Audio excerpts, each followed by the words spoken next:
Nothing serious. I thought you already did.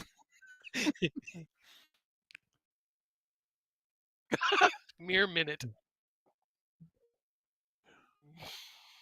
We're live. Get in here.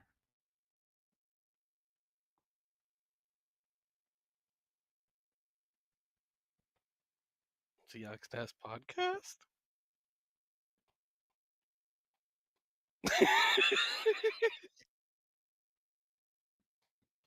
Goodness.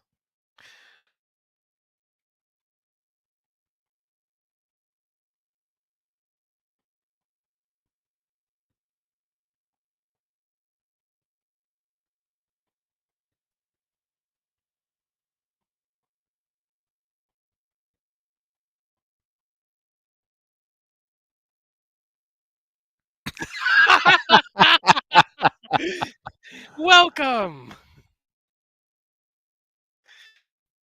Here.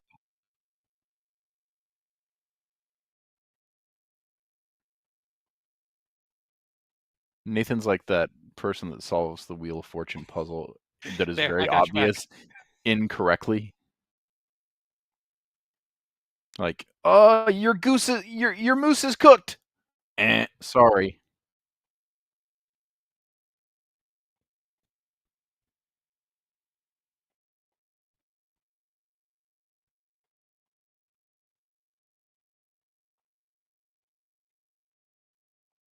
Oh, weird. Oh, that's totally wrong. Yeah. End it. Goodbye. Thanks for tuning in.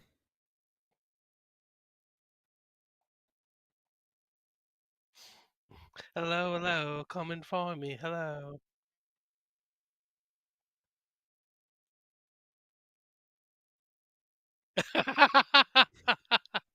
Nathan, can you hear me?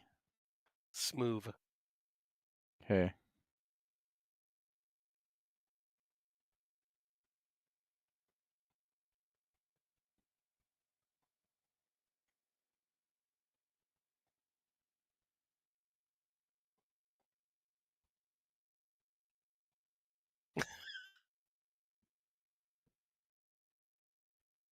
I can talk anytime you want. It'll be great.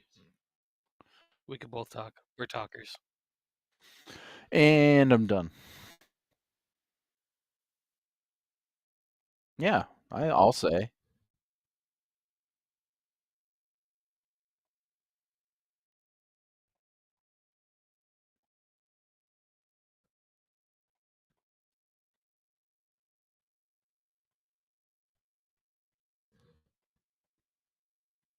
Everything looks normal on my end.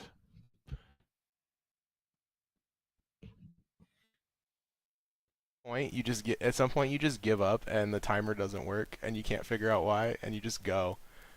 You just go, Kevin.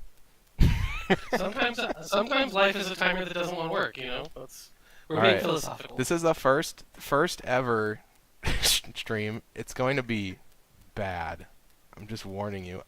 First of all, I need to know if everyone can hear me and Kevin and Eric. Eric, say something. Yeah, hey, good morning. Because this isn't live. It's It's been no a longer joke the whole morning. time. It's 3:30 Nope. in the afternoon. No, I want the illusion it's the morning that we pre-recorded this somehow. Okay, I think that worked. This Oh is no, there's like a pre-recorded. double audio thing. Oh no. Is there a double audio thing, or are you hearing it through both our podcasting medium and through the Twitch channel? Because you have it up? No. It sounds like Well, your that's audio is unfortunate. doubled. So let me see. Let's try. What is this? Yeah, let's delete that. Let's try that. This love testing stuff out.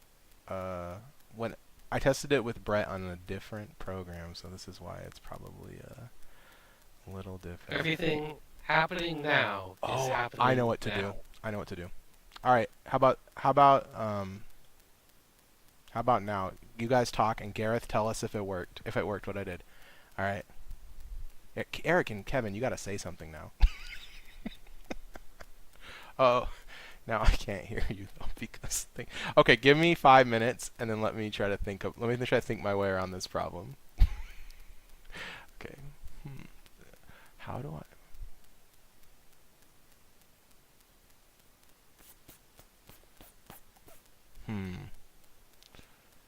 Hmm.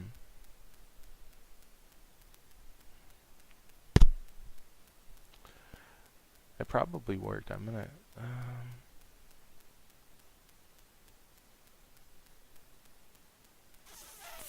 Hmm. This is me trying to figure something out that I just don't.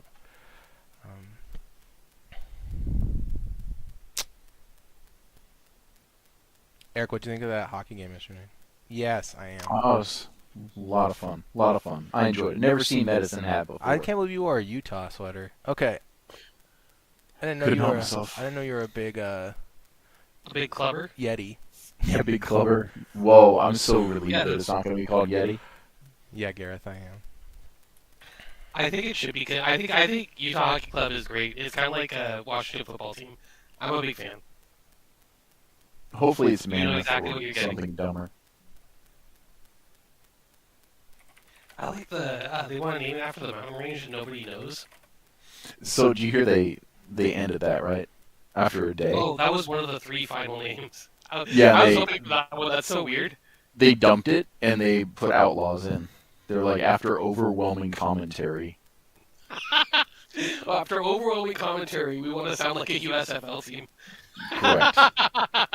Or the Colorado lacrosse team. I don't see any reason. Capture. If they go to the Utah Outlaws, they should have to hire John Gruden to coach them. Okay.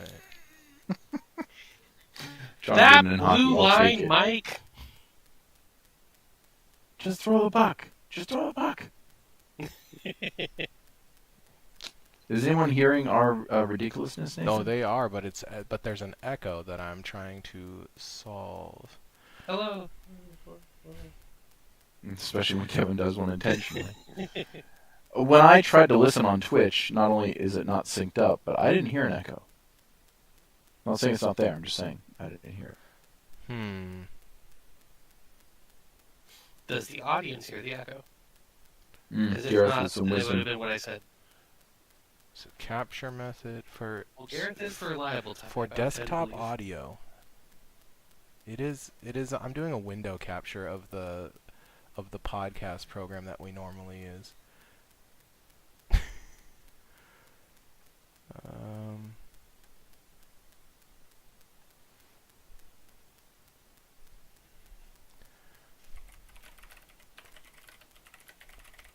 So the rest of us are echoing except for you, Nathan? Mm-hmm.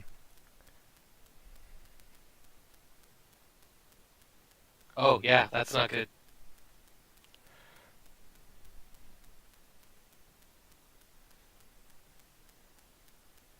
It does sound like I'm in Tron, though. So, like, that's a thing. I just hope I sound like I'm in Tron 2.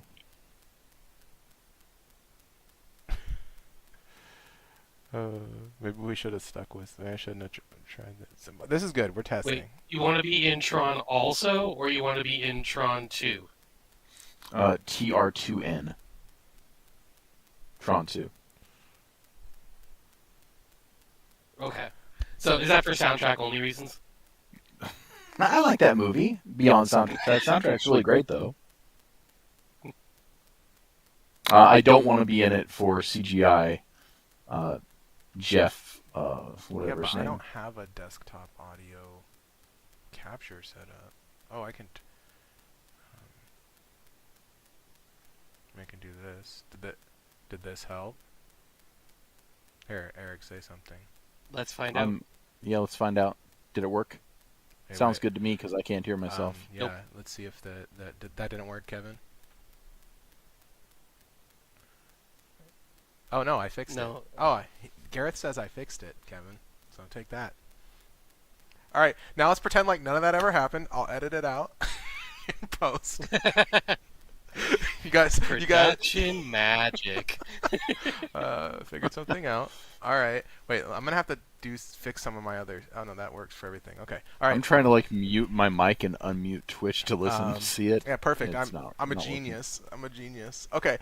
All right. Welcome I back. don't know, Astro. Sounds normal feels like a bit of an overstretch here. I never sound normal. I just sound like me. Welcome back, Seahawks fans, to the newest episode of the Seahawks Nest podcast. Oh man, I'm your host Nathan Sanders. This is where I'm gonna wait. This is where I'm gonna cut to in the version that I upload to SoundCloud later. You know, I gotta make a marker for myself for later, right? Isn't that how the professionals do it? Isn't that how the oh boy. So. We are the professionals, Nathan. Okay, I'm going to start over again. Welcome back, Seahawks fans, to the newest episode of the Seahawks Nest podcast. I'm your host, Nathan Sano, joined, as always, by the Clint Kubiak, to my Chip Kelly. Chip, how you doing? That's Kevin. Kevin, you're Kevin Garber. Sorry. Excuse, I can't do this. I thought I was Jeff Bridges. I have too much in my brain right now. And then we have the, who's in our very own Pete Carroll, Eric Ronnebeck. Eric, how you doing? You enjoying the snow, Eric? I thought from the pre-show, I thought you were going to call me John Gruden. Oh, I should have. Yeah, the snow that I see people have, and it just looks like a cloudy day for me. Yeah, I should have clapped. That's what a smart person would do. All right, and I also count down the clap, so it's clapping all at the same time. 3 people clapping. All right, we are attempting to do a live stream. I've always wanted to try to do this. Doing a 1, 2, 3 break. And now I'm going to put in a real effort here to do so. Got a couple different things set up, but we'll see what we end up doing here. We'll try our best. See, this might be the first and last live show that I ever do. But all right, Eric, we gotta start. Or Kevin, sorry, we gotta start out with your guy, Clint Kubiak, getting the hire. How did you feel about Clint Kubiak being the dude? It's like when you pick a draft pick and you're like, this person would make a lot of sense. It'd be really cool if you picked them up, and then the team does, and you're like, I feel pressure. Yeah. But I think Clint Kubiak's a really good fit for what we wanted. We talked about having a guy who has experience play calling. This is sort of one of those you broke up with your girlfriend and now your new girlfriend's completely different than your old girlfriend, because Kubiak is the exact opposite of Grubb in terms of like NFL experience. He literally grew up around the NFL. So when you're thinking about like origins of certain defensive strategies in the NFL right now and everything, he's really familiar with them, which was, I think, one of the big issues that Grubb had was understanding NFL defenses and how to make crazy too, because Clint Kubiak is 37 years old and Ryan Grubb is 48 years old. But one of these guys has been around the NFL a lot longer than the other, and it's definitely the 37-year-old. Like, or 30, yeah, 36. Yeah. It's crazy. So anyway, yeah, continue on with about our Clint Kubiak. You got the offense. What's the Clint Kubiak offense like, Kevin? How does it compare? I have some real specifics on this. Eric, do you want to give a general outline and I'll kind of fill in with some numbers? Yeah, absolutely. General outline of Clint Kubiak. What I find really impressive is we need a guy who's going to run the ball a lot. Pete Carroll wanted that. Turns out Mike McDonald wants that. And Clint Kubiak's a guy who runs the ball, and he really loves play action. And you can't do play action unless you're running the ball, Seahawks. So the fact that we're actually getting a guy who can do those things and not bum everyone out with bad play calling, it's a pretty cool thing. He's also, I used to worry about, are we going to be too predictable, doing, play action or a sort of offense that relies on kind of fundamentals.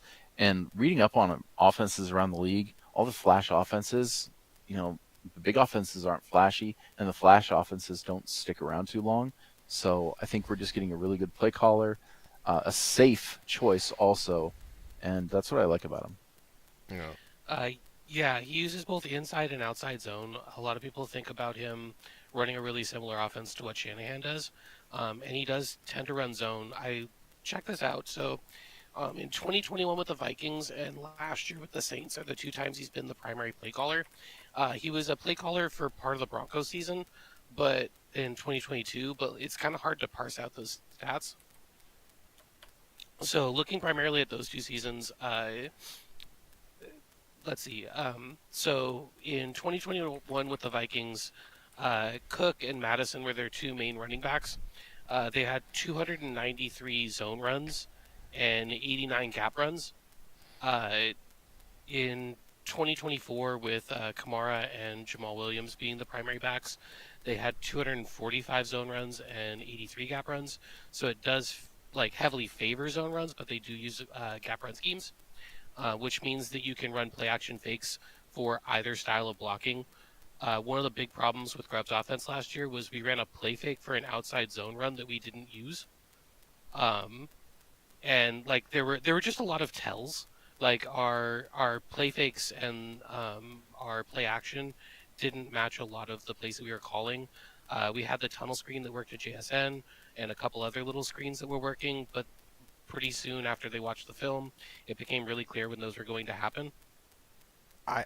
Yeah, I felt very predictable. Like, you know how sometimes people will post on Twitter like, "Oh, then the guy's standing like this, it's a run play. And when the guy's standing like this, it's a Yep. pass play." It kind of felt like that for us. Like teams kind of it felt like teams kind of knew when we were running, as opposed to when we were running. I just want to say too that this video is going to be funny because I cannot stop looking out the window because it is really snowing and it's just I need the light because if I close this, my face will be like it'll look like I'm It looked like you're doing a video for the witness protection program. It'll look like I'm on the voice changer because it'll be one of those videos. But No, but I you mean, just it's see also my just audio feed from before. Hey, what are you? Okay, here's my thing about Kubiak is I instantly was like, okay, he was from New Orleans. Like they sucked last year. How was Derek Carr last year? And then I was like, whoa, Derek Carr was kind of good last year. When Derek Carr got hurt, they were 5-5. He was completing 68% of his passes, 15 touchdowns versus 5 interceptions. And Derek Carr is like completely. He's not good. So I'm like, whoa, No. maybe this is actually a much better signing than I kind of expected. And I think too is that two of their offensive linemen from last year, Lucas Patrick and Olas Sameka Udo, are both are two players who have played under Kubiak in the past that are good offensive linemen, and I really think like those are guys we could bring in instantly and boost just the floor of our offensive line in a way that would make us successful. Like guys who know the system and are acceptable NFL players that maybe we couldn't have signed them in the past, but like now, it's like okay, now we can get these guys and they can be kind of gap fillers if we could take more risks in the draft. And Corey in the chat said, "What do you think about Tyler Booker at the draft at pick 18?" And like this is the kind of thing he is a great athlete to me, like a great phenomenal athlete, has the athletic chops to be the best interior offensive lineman in this draft, but he's a little unrefined, and he's the kind of player that you can take a chance on more if you have floor level offensive linemen that you can trust, that you can say, "Oh, okay, we can sign these guys, and now we can take like the athlete guy that might need 7 to 16 games of development or whatever, as opposed to just keeping the one guy."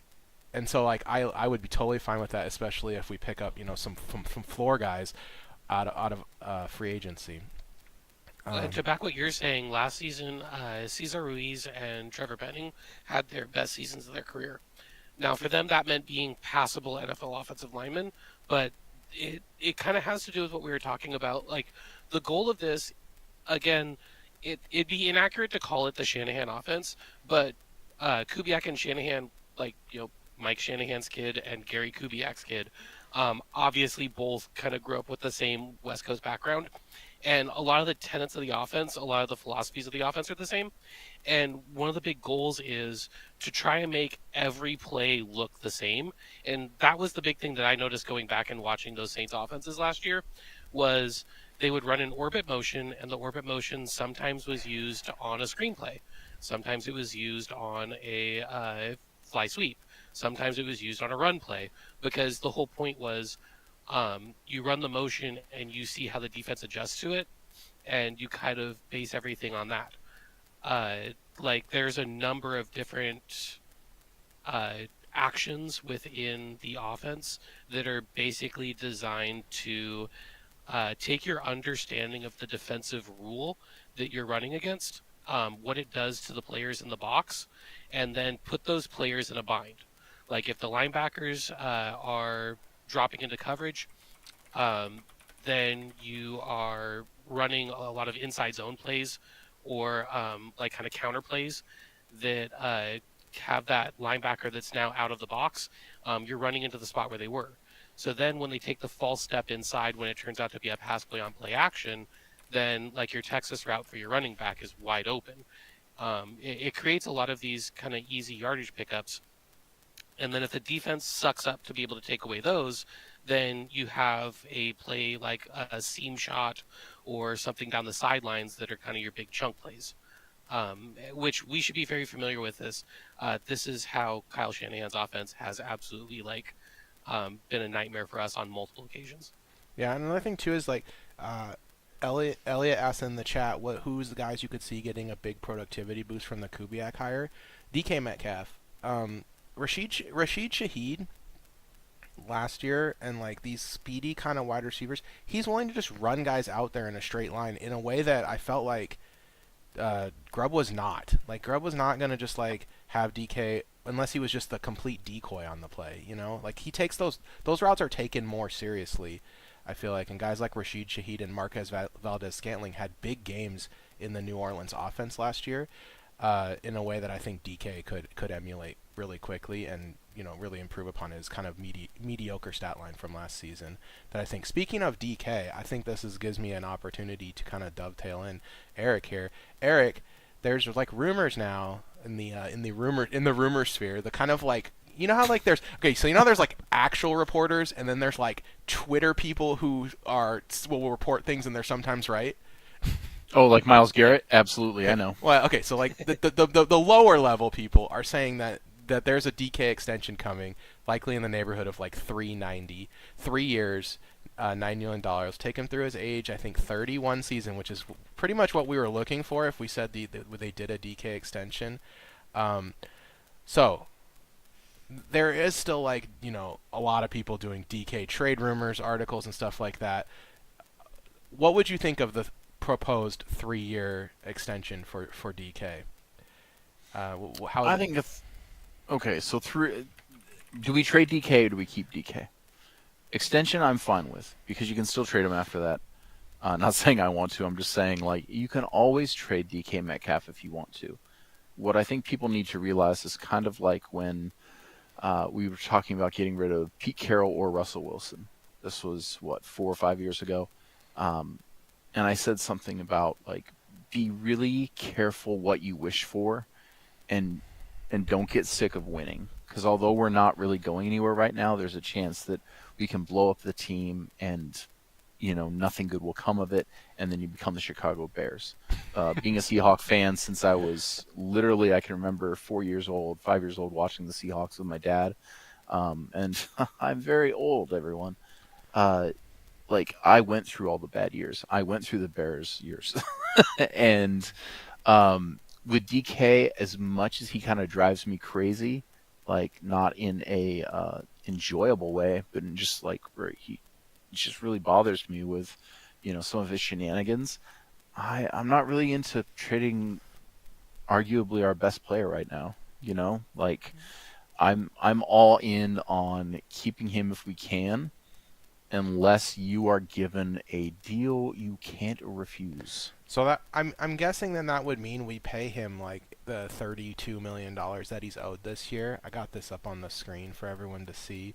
And then he has a couple void years after that. I do wonder if part of the deal here would be that he would get part of this money would move around a little bit, is what I'm trying to say. I'm not 100% sure. So I could see wanting to clear up a little bit now for later, kind of gaining the ability to add some assets. We've talked about before, we're kind of in a window right now. Keeping DK, that to me, that tells me that we think Gino's probably going to stick around too. And we're looking at about a 3-year window before we'd be looking at trying to find what the next window would be. yeah, Okay, Hmm. so Kevin, let's talk a little bit running game in the Kubiak system. How would running game be a little different than what we kind of saw last year? Is that a lot of people talk about like the zone power scheme versus power scheme, and how even guys like Sean McVay now are running less zone kind of stuff than they did before. The finesse blocking thing, is Kubiak committed to the finesse blocking, or is there a kind of a mix? There's definitely a mix. He runs about 75% zone to 25% gap. That does mean that he's running enough snaps of gap seam. Also, if you look at his tendencies by game, you can tell it's kind of a matchups thing. There are certain teams where he was running more gap. There's also certain running backs he was giving more gap carries. Uh, so to kind of put some numbers on that, uh, last year about 25% of Kamara's runs were gap, whereas Jamal Williams about 50% of his runs were gap runs versus zone runs. So I could see Charbonnet maybe getting more of those inside zone and gap runs where, following your blockers, that sort of thing. And K9 maybe getting more of those outside zone, get in space type runs. Mm-hmm. But both backs are capable of doing both, which means that the threat's always there. That also means that we could see games where our primary back switches off based on the tendency of the defense.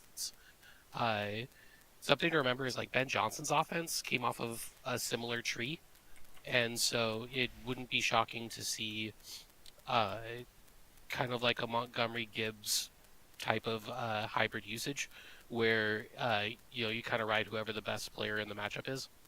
Yeah, for sure. Also, like inside versus outside. So you think of a Shanahan Kubiak offense as being outside zone, but they ran, let's see, in 2021 with the Vikings, he ran 139 runs in the center guard gaps and 170 in the end or off tackle. Mm-hmm. Uh, Last year, he ran 116 in the center guard gap and 194 on the end or off tackle. So he's hitting inside and outside pretty equally. Yeah. I think it's interesting, like the way that kind of the trends come and go in the offense, and I do wonder, like, everyone's running power now. Is this, and teams are starting to get back to running the ball, and at what point does the pendulum start to swing back? I don't know. All right, we cannot do a podcast without talking about Geno Smith and the quarterback situation. It's illegal. I don't know if you guys know this. Eric, start with you. Tampering? Is there a Geno Smith extension in this offseason? What do you think? No. No. I've thought about this for a while. With all the whole, the clickbait is Pete Carroll going to trade for Geno Smith. Well, Pete Carroll's not in any sort of situation to give up any assets that the Raiders may have, because the Raiders need a lot of help. Come on. What about my I, dream trade? DK Metcalf, Geno Smith for the memory of John for Gruden? for number 6 overall, and like another late round pick. But I don't think it'll ever happen. I think it's Yeah, bad. I think it's kind of bad for both teams. I really do too. Yeah, and I don't. As far as the extension goes, I don't see it. I don't know. There's been no whispers, and I'm not saying that we know everything. But don't you think it might get contentious between Geno and the team if he doesn't do it? Does Geno strike you as a contentious guy? Like what? Okay.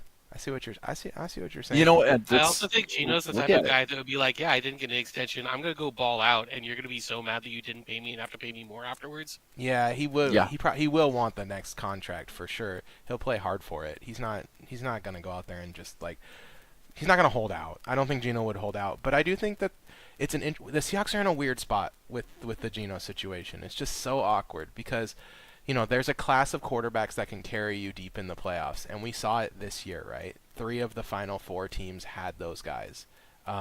We had, and one of them had Saquon Barkley. Yeah, and I was gonna say one of them had Jalen Hurts. But Jaden Daniels has put himself in that conversation pretty much immediately, and you know what? I felt really good about it because I was all over Jaden Daniels very Yeah, you early were. last year. I was very early to the Jaden Daniels hype train. I think I said in an in-season podcast last year, I was like, I want to be on this corner first. Jaden Daniels rules, and he does. The scary thing is he's like 200 pounds, and he did a good job this year not taking big hits. I think Dan Quinn knew that was the one thing that could stop him, and they did a really good job kind of training him up. And then we saw it on the other side with Josh Allen and Patrick Mahomes and a little bit Lamar Jackson. There's these guys, and then there's a class of quarterbacks below that who are guys who are not going to, they're not going to lose you games, but they cannot get you deep in the playoffs by themselves, and that's where Geno sits, right? Geno sits in this clump of quarterbacks that's just not as good as this upper echelon. And so it's hard because for those guys to make it far in the playoffs, we see the team that the Eagles have built around Jalen Hurts.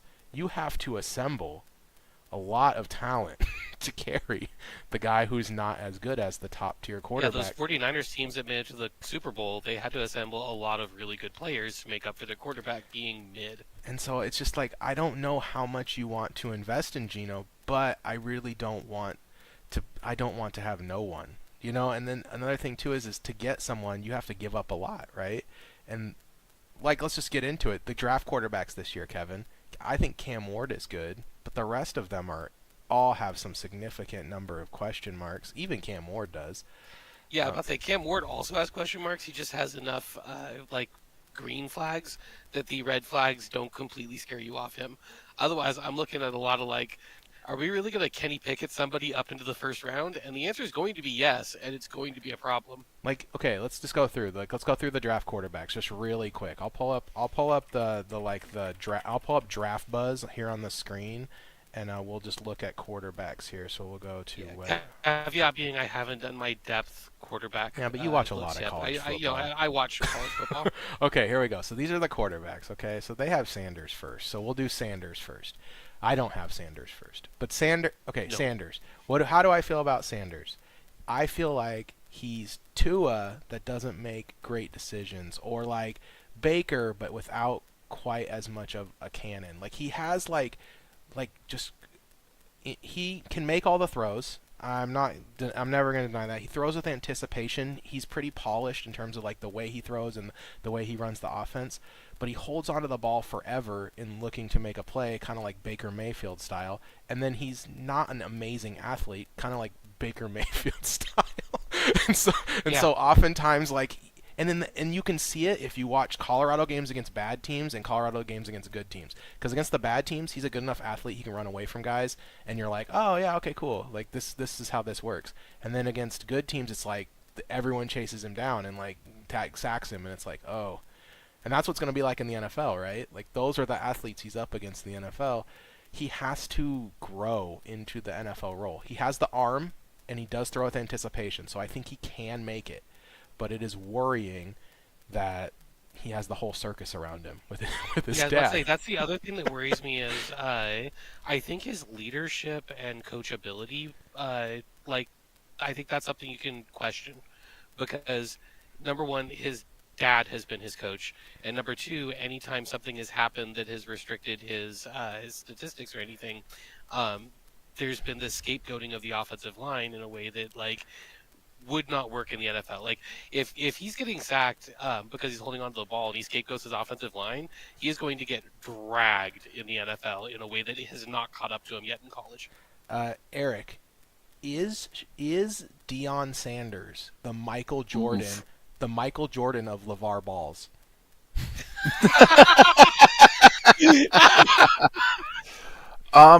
Okay, that's a great question because it's funny, but also, so I was listening to an article this week, or I was listening to a podcast this week, and then I read a backup article from someone different that basically just kind of talked about this, but apparently you can't talk to Shedeur Sanders normally.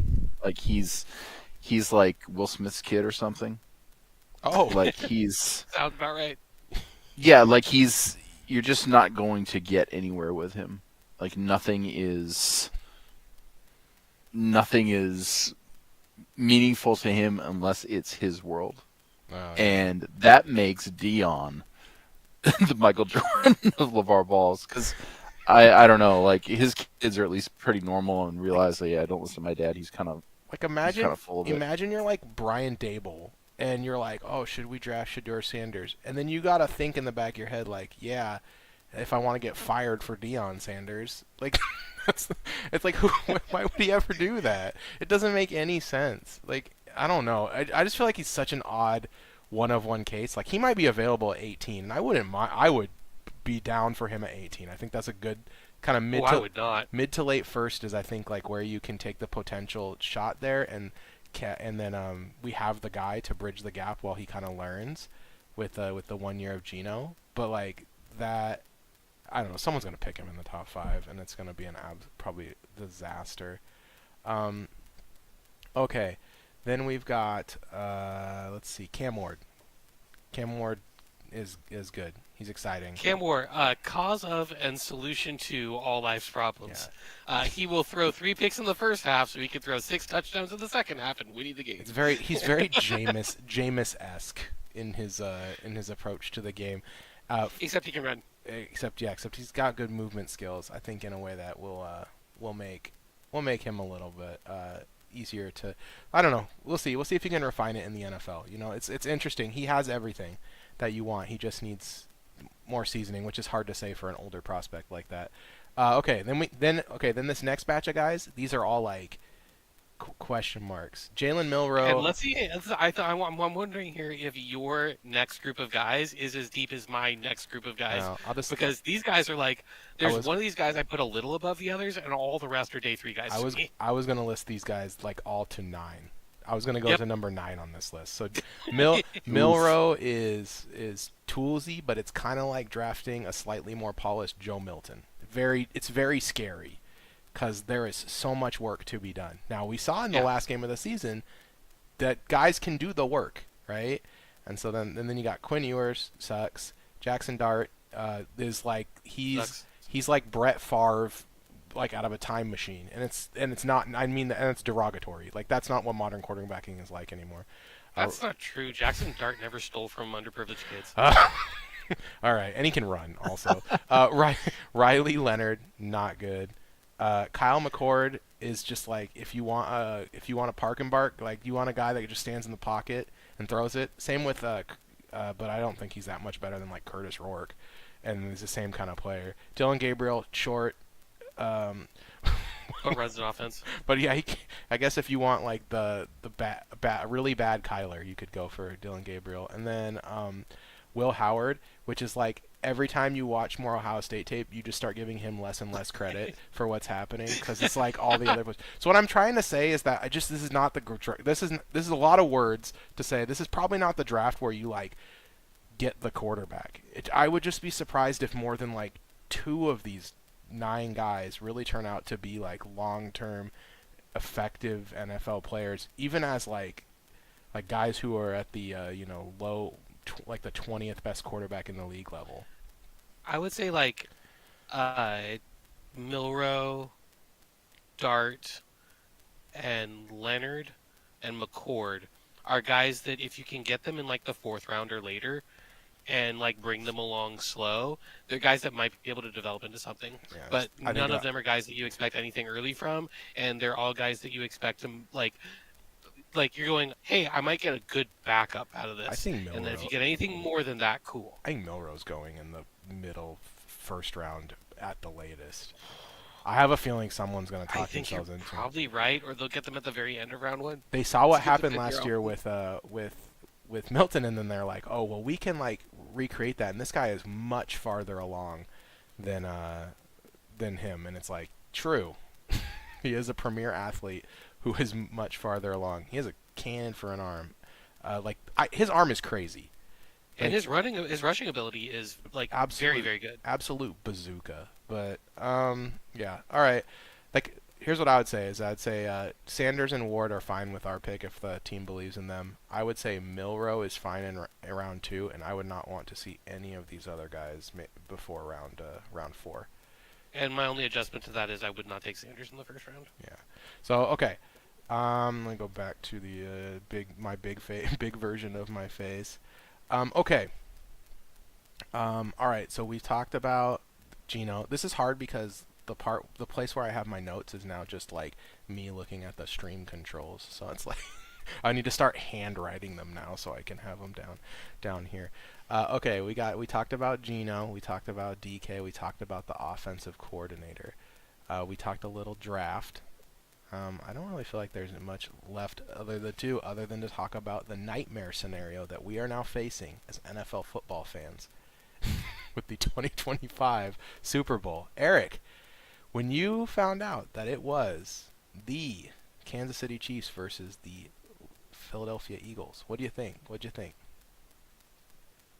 Oh, Eric muted. It was like too much draft talk. I'm going to the bathroom. Kevin, as you had to live the night, we lived the nightmare of Kansas City versus Philadelphia. What'd you think? I mean, it's definitely not ideal. It's kind of cool having like a team that's led by their run game and their defense. But I also feel like in the modern NFL, that just means that Spagnuolo is probably going to have a really good game plan against them, and so it's. I don't know. It feels like such a foregone conclusion in a way that's like anticlimactic. Yeah, I don't. It's like it's so hard for me because like you get tired of the same team winning over and over, right? But also it is fun to watch history, and it is cool to know that like I was there when something really historical happened. So like I find myself torn about like I kind of want. I'm gonna be fine with it, the result either way. Is what kind of where I'm going with this. I'm gonna be fine. Like if the Chiefs win, like cool. The thing is that I've said before that Kansas City was the most likable dynasty ever, and the ref stuff has really taken the shine off of that. The way that the Mahomes looks to the refs all the time and just is constantly yelling at them is so grating this year. And I get why he's doing it, because he has less to work with on his offense than ever. but But it is Tom Brady levels of it is like, crybaby, dude, shut up and just play the game. And you know what? To his credit, against the Bills, he did a lot less of it. I think he's like fully powered by Petty, kind of like you, Kevin. And so yeah, that's why I respect it to some level. yeah, and so like I was like thinking like, okay, yeah, he's powered by Petty, and so he heard us all talking about, oh, you only win because of the refs. You only win because you get the calls. And then now he was like, so I'll win with zero calls, without zero complaining to the refs. And so, I don't know. I win by picking on Kyrie Elam over and over again. Hey, Kevin, we got some live news. Ryan Grubb is Yeah, hired Grubb. to the Alabama. Whatever, who cares? Yeah, Good for him. New University of Alabama offensive coordinator Ryan Grubb going back to college where he should have probably stayed. Yeah, it's a good. Keelan to Grubb. It's obviously a good fit. And now, Eric, back to the topic we were talking about though. I tried to go to you earlier, but I saw you kind of got disconnected or something. What? Yeah, I couldn't hear anything because of our awesome setup. Not anything to do with my end. What? No, What do you think about this Super Bowl matchup? Pass. Pass on the question. Pass on the you're picking matchup. Kansas City. I mean, Because pass is definitely not what the Eagles are doing. I was like, Bills, Washington isn't going to happen, but wow, what if it did? And then the universe was like, yeah, what if it did? Because it's not going to happen. And here it is. We get to see more. I mean, I don't know if you guys know this, but do you guys know how cool Travis Kelce is? He's just a regular guy, guys. And Patrick Mahomes, Dating the and most people famous can't say person on the planet. People can't say Patrick Mahomes' name. It's really weird to me. It's very easy. It's not a hard name to say, but people stopped reading years ago. It's gonna be the dynasty. My gosh, I feel like Travis Kelce. We're back to J.J. Watt. Like, this guy's just a regular guy. Isn't everything? Who is announcing the Super Bowl? Like, it's Tom. Is it Tom Brady? I think it might be because I know Greg Olson was It is. I looked it had up. his undies in a twist about I can't- not announcing it. Which, by the way, that is my favorite thing about the Super Bowl is Greg Williams getting not announcing it. I don't know how much Tom Brady in the Super Bowl I can take. You know, it's like the way that Tom Brady just gets so excited, he's like, about everything Mahomes does is Well, he guys- loves quarterback play, and the problem is that only one of the teams has a quarterback. that's true. Jalen Hurts is barely a quarter. Tush push though. You used to love Jalen Hurts, Nathan. I like him as a person. Like he's like Jameis with no swag. He's like Jameis with no. He's Rizless Jameis because he says all the He's- same like cheesy motivational stuff, like Jameis does. But he doesn't dip his fingers in his mouth, But he's so not. you don't like The him as much. delivery's not funny like Jameis is. Jameis says something like, "Oh, Mike Evans, he was born near water, and people who are born near water." There's something so charming about that. Jalen Hurts would say the same exact thing, but he would say it in a way that's just like normal, and it's not as fun to have normal Jameis. I don't like that as much. It's not as good. Also, I got cut off for saying bad things about Travis Kelce, so I'm done. I will say, I don't see Jalen Hurts coming out to the huddle in the last minute, asking everyone to whip it out and prove to the other team that theirs is the biggest. Yeah, that's fair. Jameis only. Jameis only. Yeah, Jalen Jalen Hurts. Jalen Hurts is he seems like a cool guy, but like I just don't. I don't know. What was the still think he's gonna win There was this a game. podcast that proposed that Jameis Winston is all-time backup QB for every team in the NFL. So I would anytime you have love to be your it. backup QB, it is Jameis Winston. That I would make love every it game more if interesting. Monday Night Football and all of the like playoff, the best playoff game. Yeah, Jameis Winston is forced to be your backup because you just need like one drive, man. Jameis is that dude. I don't know. He did. You know what else would be great? I want Jameis Winston on Nickelodeon's broadcast of the Super Bowl. That'd be good. I'll Him and- take that. Him talking, but also having to remember that he's talking to a group of kids. So good. him and Sandy and Patrick Starr and all that. Dora the Explorer. Yep, I'm in. Didn't Dora say something mean in a broadcast this year? I think she said like you're gonna need the map to find the end zone or something. She's brutal, dude.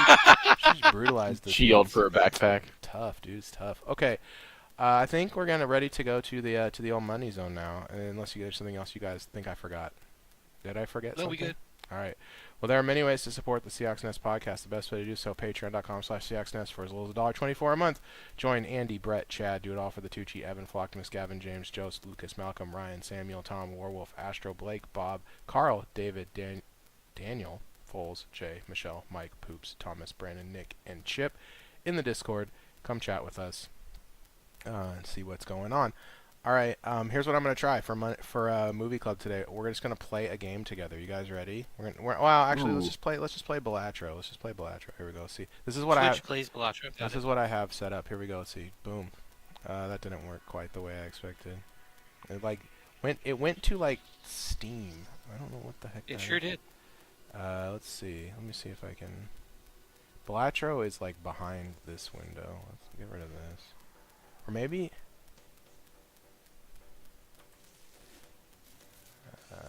Wait, let me just check. So as you're doing that, if you are on our Discord and you have any other questions or thoughts about Clint Kubiak, by all means, please throw it into the Seahawks only channel. And we did a bit more of a deep dive. I have a lot of statistics to answer some other questions that you may or may not have, or I'd be super interested in finding the answer to those questions. This is like why nothing ever works the way that Ooh, that almost worked. when you want it to. You're like, You oh had it up. yeah, let's see. Let me close this and try again. Should I keep filling with Clint Kubiak facts or Kuba facts as a Kuba facts. Koopa facts. I just want Koopa facts actually. Let me keep giving you more Kuba facts. Like, give me facts about King Koopa. I was gonna say every time Kevin comes in with a Kuba fact, I'll come in with a Koopa fact. Okay, deal. So let's see. So a lot of the routes have a 1-2 check concept that will let them get rid of the ball a lot faster. That should help protect our offensive line quite a bit. Okay. The name Kuba comes from the Japanese pronunciation of the Korean dish gukbap, which is a rice soup. I read a thing that was like Kubiak only lets you bring 2 plays to the line, and then you gotta choose between those 2 plays, right? And then So, from what I understand, that's basically what he does to a lot of quarterbacks. But like with Cousins, he was a little more wide open. So I think with a guy like Geno, he might end up being a little more wide open with it, Look at this. Look at this. especially on But third down. can we protect him? Then we go. We're gonna go order. When Kubiak ran the offense for the Vikings, Cousins was more comfortable in the shotgun, and Kubiak ran a hybrid shotgun under center offense, so he already has a blueprint for it. That year, they ran about 45% of their snaps from shotgun.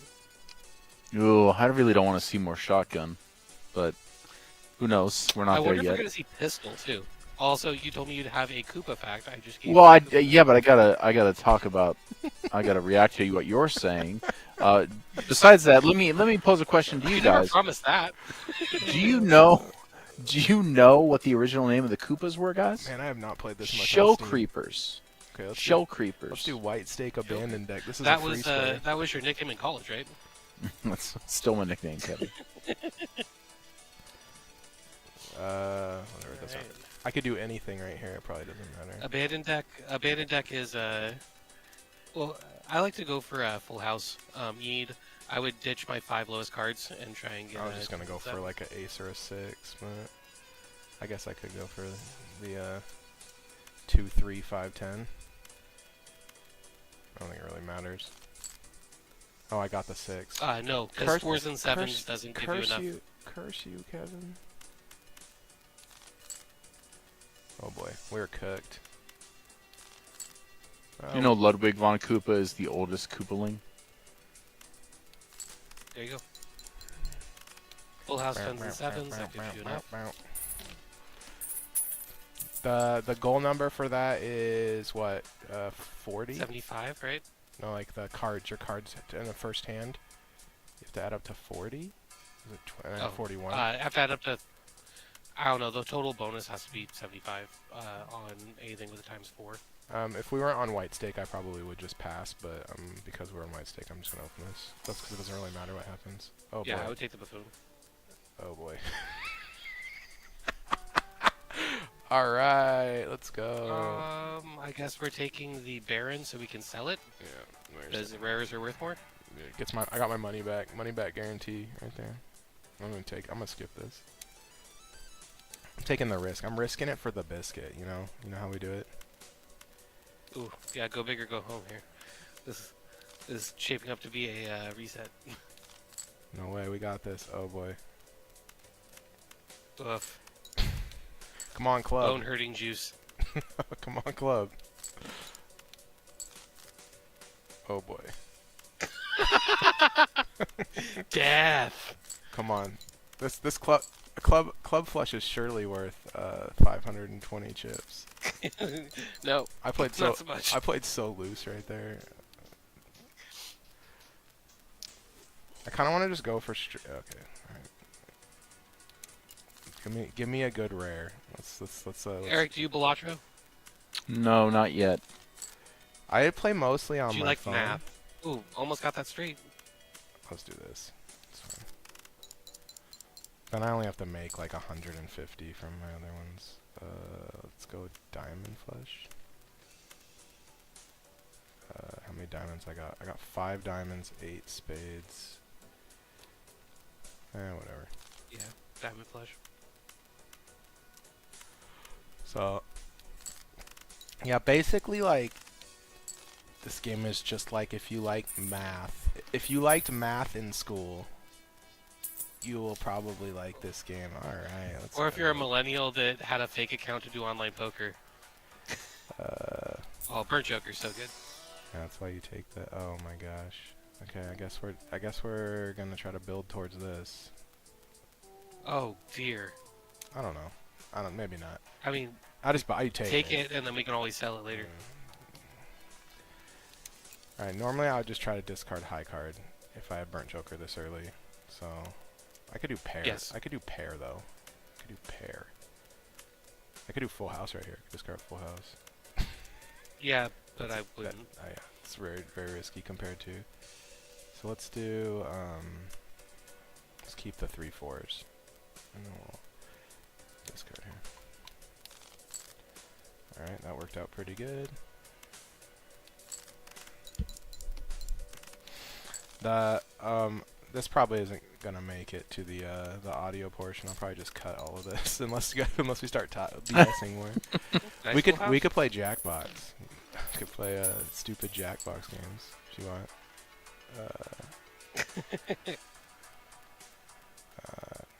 Here, let's try that. So Yeah, let's say hieroglyph. yeah, I would hieroglyph here for sure. I feel like the thing is that in a white stake run, like you just don't need this. You don't even need to play around. I don't have any scaling jokers yet, so it's not doing anything yet.